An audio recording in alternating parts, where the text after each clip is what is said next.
오늘은 에베소서 강의 14번째 시간입니다.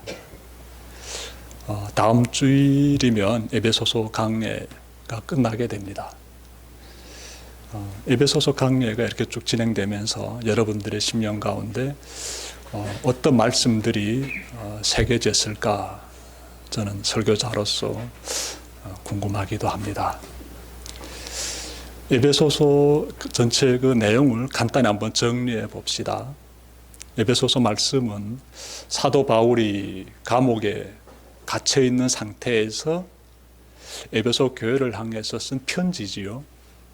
그래서 에베소서를 크게 나눈다라게 되면은 세 부분으로 이렇게 나눠볼 수 있겠습니다. 편지 가장 첫 부분에서 사도 바울은 예수 그리스도의 복음에 대해서 전했습니다. 간단히 말씀드리면 유대인과 이방인 모두에게 하나님께서 구원의 길을 열어주셨다라는 내용이에요. 유대인이든 이방인이든 당신들 다 예수님을 믿게 되면은 하나님의 자녀가 된다. 천국 백성이 된다라는 내용이에요. 그 내용이 에베소서에서 가장 먼저 우리가 찾아볼 수 있는 내용이고요. 예수님은 몸속 교회의 머리가 되시고 또 이렇게 건물이 다 하나로서 잘 세워질 수 있도록 하는데 중요한 역할을 하는 그 모퉁이 돌이 되신다라고도 말씀하고 있지요. 예수님은 교회를 통해서 구원의 역사를 이루어 가신다라는 내용들 우리가 에베소서를 통해서 잘 깨닫게 됩니다. 그러므로 교회는 주님의 몸이 된다 라는 사실 여러분들께서 마음에 잘 새기시길 바랍니다. 그래서 예수 그리스도의 귀한 복음의 내용들 되겠습니다. 다음으로 예수님을 믿는 사람이 취해야 할 행위에 대해서 많이 강조했습니다. 예수 믿는 사람은 어떤 행동을 취해야 하는지 선한 행동들이겠지요. 자, 그 선한 행동들을 살펴본다라게 되면은 일단은 예수님의 사랑 안에서 서로 하나가 되고 그리고 겸손하고 온유하고 오래 참고 용서하면서 살아야 된다라고 가르쳐 줬습니다. 자, 끝으로 예수 믿는 사람이 하지 말아야 될 행위에 대해서도 말씀하고 있습니다. 금해야 될 행위 무엇인가 찾아보게 되면 무엇보다도 우상 숭배와 그리고 방탕과 유혹과 거짓과 도둑질과 음행과 탐욕과 더러운 말과 비방과 모든 악독을 금해야 한다라고 말씀하고 있습니다. 그래서 그냥 간단히 여러분들께 제가 전해드렸는데 에베소서 내용이 도대체 무엇일까? 예수 그리스도의 복음이 그냥 그 절대적인 그러한 위치를 차지하고 있고요. 그러므로 예수 믿는 사람은 이것을 어떻게 살아야 되느냐라고 살펴봤더니 해야 될 행동과 하지 말아야 될 행동에 대해서 쭉 기록하고 있습니다. 오늘 본문인 15절 앞부분 보시면 그러므로라고 시작이 되지요. 그러므로 여러분은 어떻게 살아가야 할지를 살피라 라고 이렇게 사도 바울이 말하고 있습니다. 그러므로 어떻게 살 것이냐 잘 살펴보십시오 라고 말하는 것이지요. 여러분 인생은요 제가 보니까 저마다의 여정을 모두 이렇게 걸어가고 있는데 정말 내가 지금 어디에 서 있으며 내가 어떻게 걸어왔으며 내가 지금 어디로 가려고 하는지를 잘 살펴봐야 되겠습니다. 잘 살펴봐야 되겠어요. 지금까지 예수님과 동행하는 빛의 길을 걸어왔는지 아니면 예수님을 떠나 죄로 얼룩진 어둠의 길을 걸어왔는지 잘 살펴보십시오. 어떻습니까 여러분들? 여러분들 빛의 길을 걸어왔습니까? 아니면 어둠의 길을 걸어왔습니까? 예수님과 동행하는 길은 빛의 길이에요. 예수님을 떠나서 걸어가는 길은 어둠의 길이에요. 에베소서에서 이 부분들이 발견되고 있습니다. 사도 바울이 참 잘 말해주고 있어요. 그래서 겸손과 온유와 인내와 용서와 사랑으로 빛을 뿌리는 삶을 살았는지 아니면 세상의 죄인들처럼 우상숭배나 방탕이나 음행이나 탐욕이나 거짓이나 더러운 행실을 비롯하여 죄의 삶을 살아왔는지를 우리가 잘 살펴봐야 돼요. 내가 지금 어떤 길을 걸어가고 있는지, 어디에 서 있는지 꼭 살펴봐야 됩니다. 우리는 예수님처럼 빛을 전하는 그러한 삶, 다시 말씀드리면 선을 행하는 그런 삶을 살아야 합니다. 기억합시다.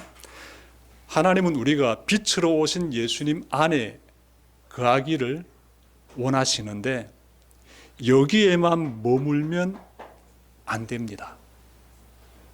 하나님은 우리가 또한 빛 안에 머무는 삶인 동시에 빛을 전하는 그러한 삶을 살아가기를 원하십니다. 에베소서 5장 8절 보십시오. 너희가 전에는 어둠이더니 이제는 주 안에서 빛이라. 빛의 자녀들처럼 행하라. 예수님 안에 머물기만 하면 안 돼요.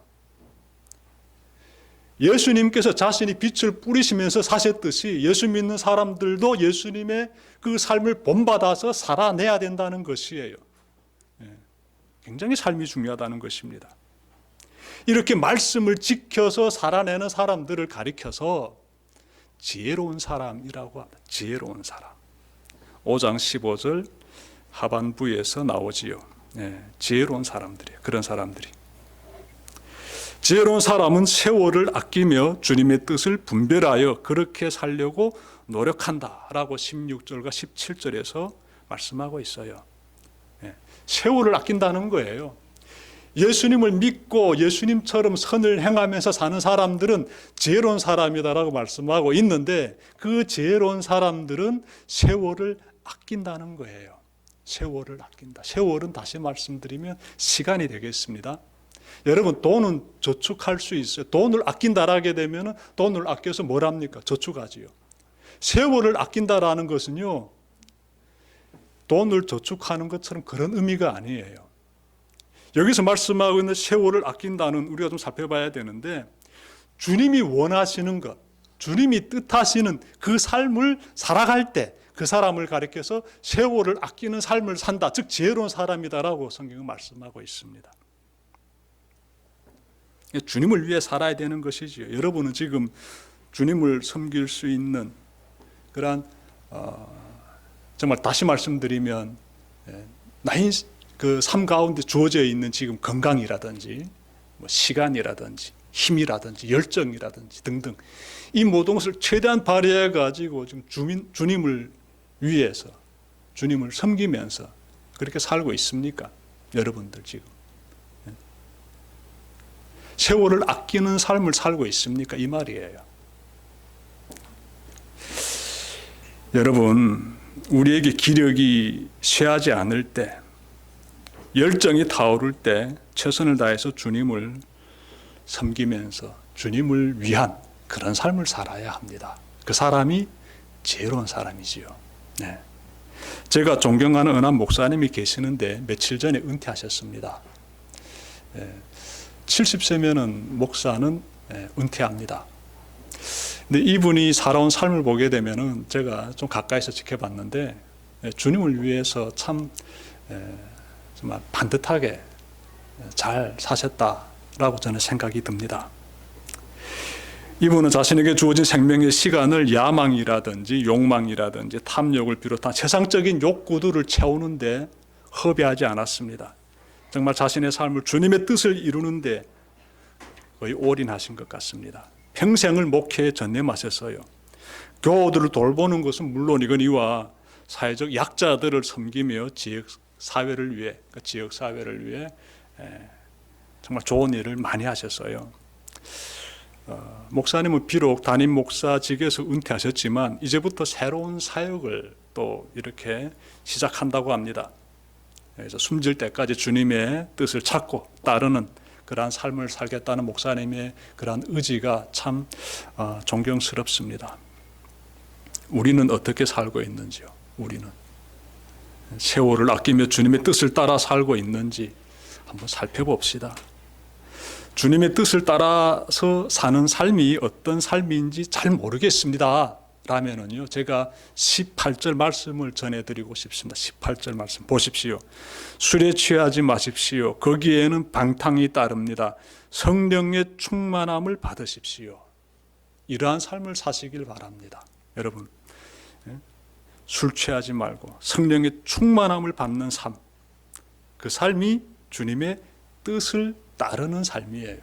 지혜로운 사람의 삶이지요.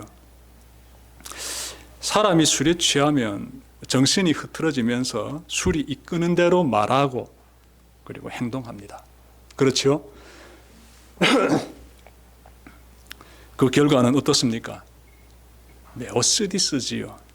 무엇보다도 술을 마시면 사람의 인격이 추해집니다.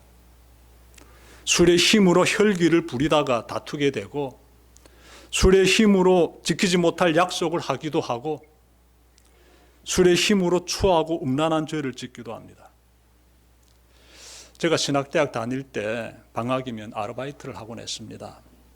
그래서 제가 에어컨 설치하는 현장에서 늘 일하곤 했는데, 한 번은 회사에서 지방에 나가서 에어컨을 설치하게 되었어요. 사장이 그 지방에 있는 모텔에 이렇게 우리가 짐을 풀고 저녁이면 잠잘 수 있도록 이렇게 방을 마련해 줬습니다. 저는 한 사람과 같이 이렇게 방에서 잠을 자게 되었는데, 어느 날 저녁에 같이 잠을 자야 될 그 직원이 안 들어오는 거예요. 밤늦도록 안 들어와가지고 저는 그냥 잤습니다. 아침에 일어났는데 이분이 그냥 술에 푹 취해가지고 쓰러져 저기서 자고 있더라고요. 그래서 우린 다 현장 일하러 나가는데 이 사람은 일하러 못 나왔어요. 나중에 알고 봤더니 저녁에 유흥업소에 찾아간 거예요. 그래서 새벽 늦게까지 거기서 뭐 하고 들어왔는지 그냥 녹초가 돼가지고 그냥 쓰러져 누워 있었는데, 제가 아르바이트로 일해서 한 달 벌어야 될 돈이 있습니다. 그 돈을 그날 저녁에 다 사용했다라고 해요. 사장이 그 사람을요, 그날로 자르더라고요. 퇴사시켰습니다. 그냥 가라고. 당신 여기서 일하지 말라고. 그런 모습 보면서 술에 빠지면 사람이 얼마나 추해지고 멍청해지는지 그때 정말 가까이서 제가 봤습니다. 여러분, 성경에서 술에 대해 어떻게 말씀하고 있는지 우리가 좀 살펴봅시다. 잠언 20장 1절에서는요, 포도주는 거만하게 하고 독주는 떠들게 한다. 이것에 미혹되는 자에게는 지혜가 없다, 이렇게 말씀하고 있어요. 술 마시는 사람들 잘 보십시오. 지혜가 그 사람들에게서 나오는지. 지혜가 없다, 이렇게 말씀하고 있어요. 잠언 23장 31절부터 32절에서는 포도주를 쳐다보지도 말라. 그것이 뱀처럼 너를 물고 독사처럼 너를 쏠 것이다라고 말씀합니다.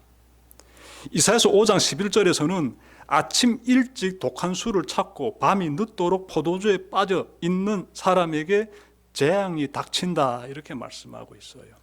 여기서 그치지 않습니다. 갈라디아서 5장 21절에서는 술 취한 자들은 하나님의 나라를 상속받지 못한다라고 말씀합니다. 술 취한 자들은 천국 못 들어간다라는 거 아니겠습니까? 그리고 오늘 본문인 에베소서 5장 18절에서는 술 취한 것은 방탕한 것이니라고 말씀하고 있어요. 오직 성령으로 충만함을 받으라라고 성경은 우리에게 요구하고 있습니다. 여러분, 사람이 술에 집착하는 이유가 무엇일까요? 왜 그토록 술에 집착할까요? 마음이 공허하기 때문이에요. 마음이. 하나님을 떠난 죄인의 마음은 공허합니다. 그들은 텅 빈 공허함을 잠시라도 잊고자 술을 찾습니다. 술에 취하는 것은 하나님을 모르는 불신자들이나 행할 수 있는 그러한 모습이에요. 그런데 하나님을 믿는다고 하면서 세상의 불신자들처럼 술에 취해 산다면 이것은 매우 심각한 문제입니다. 여러분, 술은 우리의 영혼만 병들게 하는 것이 아니라 우리의 건강도 심각하게 해칩니다. 술에 들어있는 알코올은 세계보건기구의 산하인 IARC가 규정한 그 자료가 있는데, 술에 들어있는 알코올이 1급 발암 물질이라고 해요. 1급 발암 물질. 술로 인하여 식도암, 간암, 대장암, 유방암 등 각종 암들이 발병하고 있습니다. 저는 한국에 와가지고 술 때문에 좀 한창 살아야 될 사람들이 중병에 걸려서 세상 떠나는 것을 여러 명 봤습니다. 여러 명 봤어요. 정말 제 가까이에 있는 사람들입니다.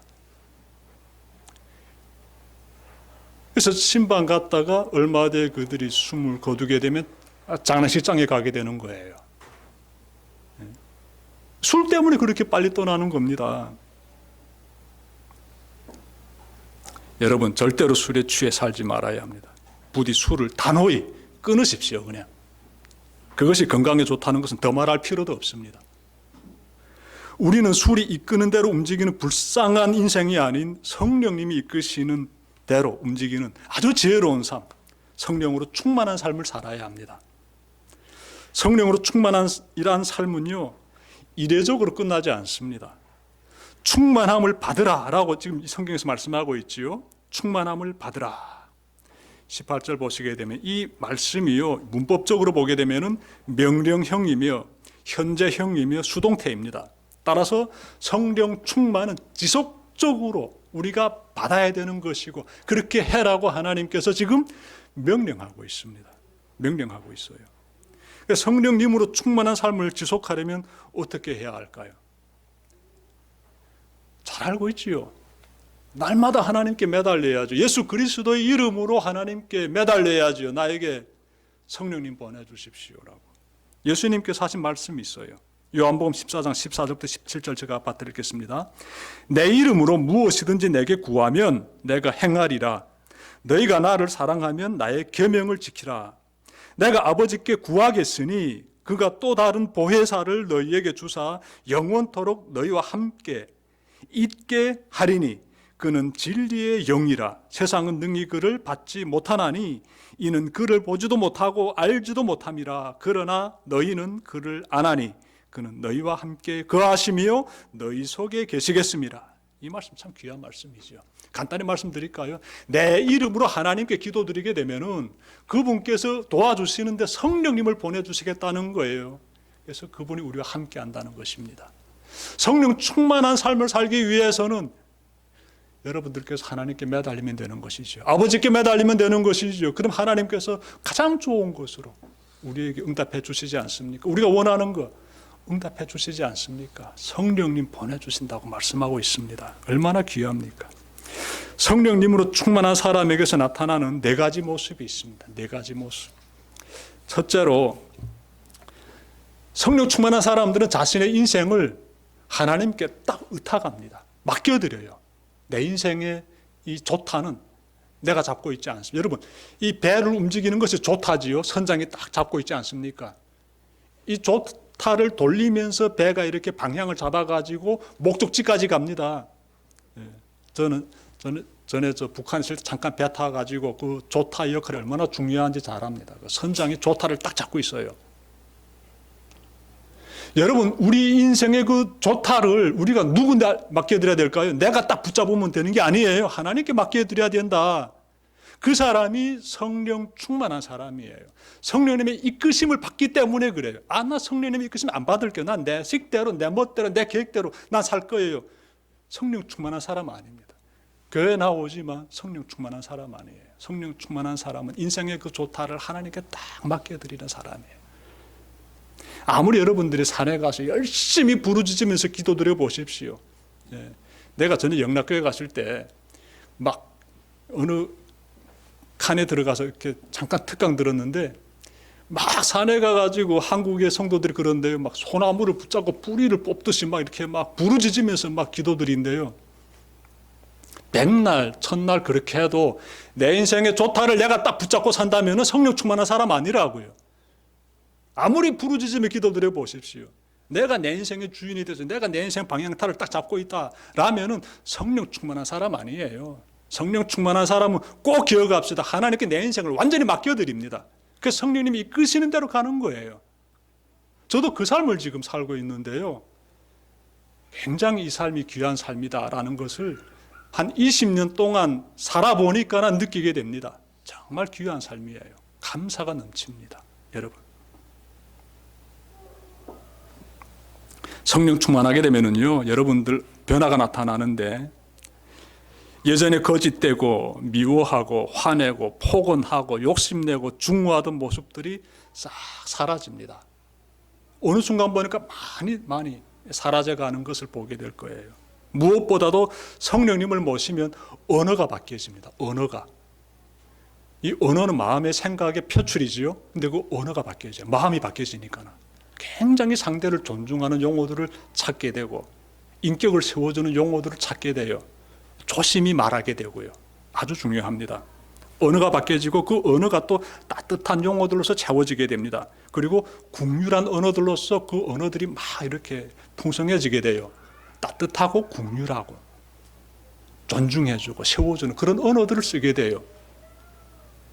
성령님 안에서 거하기 때문에 우리가 그런 용어들을 사용하게 되는 것이에요. 자연히 표정이 밝아지죠. 얼굴이. 그래서 얼굴이 밝아지는 거지요. 험악했던 얼굴이 펴지게 됩니다. 부드러워지게 되지요. 온화한 성품으로 변화됩니다. 갈라디아서 5장 22절부터 23절에서 성령의 열매에 대해서 이렇게 말씀합니다. 오직 성령의 열매는 사랑과 희락과 화평과 오래 참음과 자비와 양성과 충성과 온유와 절제니 이 같은 것을 금할 법이 없다. 이렇게 말씀하고 있어요. 얼마나 아름다운 모습들입니까?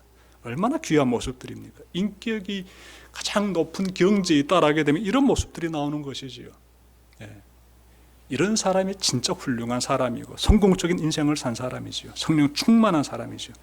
둘째로, 이 성령님으로 충만한 삶을 사는 사람들에게서 어떤 모습 나타나는가 하면 감사와 기쁨이 넘쳐납니다. 감사와 기쁨. 여러분, 18절과 19절, 20절까지 보시게 되면 오늘 본문인데 보십시오. 19절, 20절, 18절 쭉쭉 보시게 되면은, 자, 성령 충만함 받으십시오. 시와 찬미와 신령한 노래로 서로 화답하며 여러분의 가슴으로 주님께 노래하며 찬송하십시오. 모든 일에 언제나 우리 주 예수 그리스도 이름으로 하나님께 감사를 드리십시오. 이렇게 말씀하고 있죠. 어떤 상황에서도 감사할 수 있다는 거예요. 하나님께 찬양을 올려드릴 수 있다는 것입니다.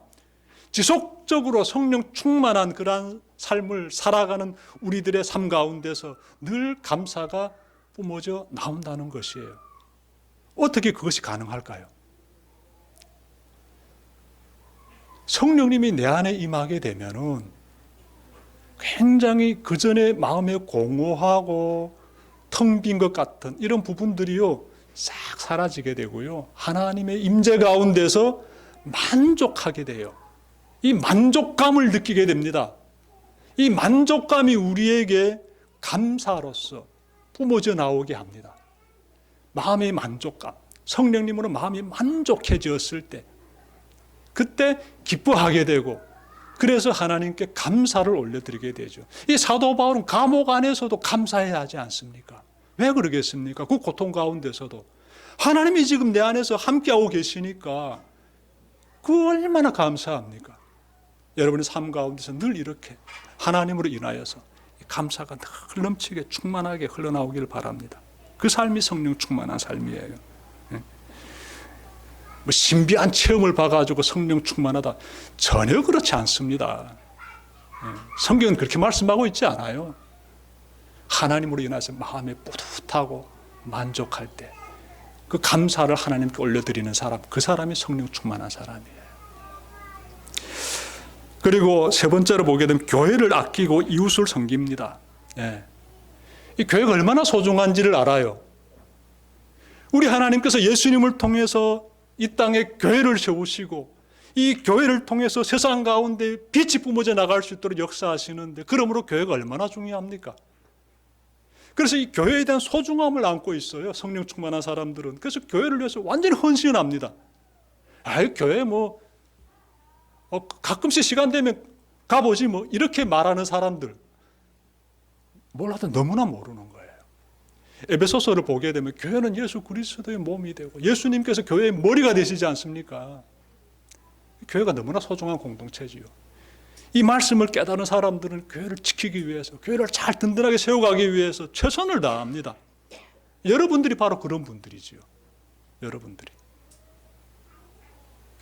여러분, 이웃을 또한 섬기게 되는데 교회를 통해서 사회적 약자들을 돌보기 위해서 이 사랑의 손길을 펼치는데요, 내 형편이 넉넉해서가 아니에요. 제가 보니까 그렇습니다. 주님 주신 것으로 인해서 내가 뿌듯하고 만족하고 감사하기 때문에 내가 지금 현재 가지고 있는 것에서 쪼개가지고 더 어려운 사람들에게 아름다운 손길을 펼치는 것이지요. 오늘 우리 교회가 캄보디아 그 분쟁으로 인해서 그 난민들이 캄보디아에 세워진 우리 선교센터에 지금 많이 들어와 있습니다. 제가 지난 주 중에 기도 편지 받았어요. 그래서 이분들이 그래도 교회 오게 되면 그래도 먹을 수 있는 그 양식이라도 제공되기 때문에 이렇게 모여온대요. 그러면 선교사님들은 막 사면 팔방 뛰어다니면서 이 사람들 대접할 수 있는 그 양식을 구하기 위해서 그렇게 지금 노력하고 있습니다. 지금 그 시점이에요, 이 사람들이. 그래서 우리 교회가 긴급 기도 제목을 올렸지요. 우리 오늘에 좀 이렇게 그분들 돕기 위해서 담 얼마라도 헌금합시다. 성령 충만한 사람들은요, 이런 일을 합니다. 기꺼이, 기쁘게, 즐거이 합니다. 교회를 소중히 여기고 이웃을 섬깁니다. 끝으로 성령 충만한 사람들에게서 나타나는 모습은요, 이들은 기도의 사람들이에요. 기도들입니다. 왜냐하면 성령 충만은 늘 우리 삶 가운데서 나타나야 되는데, 지속적으로 나타나야 되는데, 그러지 않게 되면 계속해서 기도드려야죠. 날마다 기도드려야 됩니다. 그리고 우리가 또 어찌 보게 되면 순간에도 방심해가지고 죄를 지을 때 있지 않습니까? 죄를 지을 때 있잖아요. 순간 욱해가지고 말입니다. 그러면 곧바로 기도드리죠. 하나님 진짜 잘못했습니다. 정말 회개합니다. 하나님 도와주세요. 성령님 다시 임하여 주셔서 하나님의 주의 뜻을 깨달아가지고 주의 뜻대로 움직이면서 그렇게 빛으로 살아갈 수 있는 제가 되게 해주십시오라고 간절히 하나님께 기도드리지 않습니까? 그러니 성령 충만한 사람들은 날마다 기도드린다는데요. 기도의 사람들입니다. 여러분들 그렇게 살고 있습니까? 늘 하나님 말씀에 순종하면서 그렇게 살아가야 합니다. 우리는 아침부터 저녁까지 성령 충만한 삶을 사는 것을 일상의 기도 제목으로 삼아야 합니다. 그래야 할 때 인생의 변화를 만들 수 있습니다. 내 인생의 변화를 경험하고 싶습니까? 성령 충만한 사람으로서 변화된 나가 되고 싶습니까? 그러면 날마다 기도드리십시오. 날마다, 매일매일 날마다. 그러면 됩니다. 그러면 변화되게 돼요. 달라지게 됩니다. 나의 삶이 성령님의 도우심으로 변화되고 있음을 깨닫는 순간 큰 행복감에 젖어들 것입니다. 영혼에 넘치는 만족을 느끼며 하나님께 감사하게 됩니다. 세상에 줄 수 없는 참된 행복을 누리게 됩니다. 그리고 예수님을 닮기 위해 더욱 노력하게 돼요. 이렇게 살아가는 사람이 성령님으로 충만한 삶을 사는 사람입니다. 이 복된 삶을 살아내는 여러분들 다 되시기를 주님의 이름으로 축원합니다. 기도드립시다.